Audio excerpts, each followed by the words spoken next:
எங்க ஜாதிக்காரங்களை மேல கொண்டு வரப்போறேன் மேல போட்டு பேசுறீங்களே. உங்க ஜாதியில எத்தனை ஏழை பொண்ணுங்க இருக்காங்க, வரதட்சணை கொடுக்க முடியாம வறுமையில வாடி தவிச்சுக்கிட்டு இருக்காங்க. அவங்கள ஒரு பொண்ணுக்காவது உங்க செலவுல நீங்க கல்யாணம் பண்ணி கொடுத்திருக்கீங்களா, இல்ல உங்க ஜாதி சங்கம் தான் கல்யாணம் பண்ணி கொடுத்திருக்கா?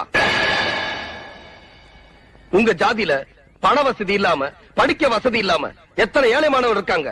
அவங்கள யாரையாவது உங்க செலவுல படிக்க வச்சிருக்கீங்களா, பட்டம் வாங்கி கொடுத்திருக்கீங்களா? இல்ல, போராட்டம் புத்திய மாத்தி ஜெயிலுக்கு அனுப்பிருக்கீங்க. அவங்க குடும்பத்தை எல்லாம் சீரழிச்சு நடுத்தரவுல நிறுத்தி இருக்கீங்க. என்னோட ஒவ்வொரு நரம்பும் உடம்புல ஓடுற ரத்தமும் ஏன் ஜாதிக்காக பரபரப்பா பத்திரிகையில் அறிக்கை கொடுக்கறீங்களே. உங்க வீட்டு சமயக்காரன் உங்க ஜாதியா, கார் டிரைவர் உங்க ஜாதியா, மேனேஜர் உங்க ஜாதியா? உங்க மகனுக்கு கோடீஸ்வரர் வீட்டுல பொண்ணு எடுத்தீங்களே, அந்த பொண்ணு உங்க ஜாதியா? ஓட்டு வாங்குறதுக்காக ஜாதி வரியை தூண்டி விடுவீங்க, அடுத்தவங்க உயிரை வாங்குறதுக்காக ஜாதி வரியை தூண்டி விடுவீங்க. ஆனா இவங்களை வசதி விடுறதுக்கு ஒண்ணுமே பண்ண மாட்டீங்க. Download ShareChat.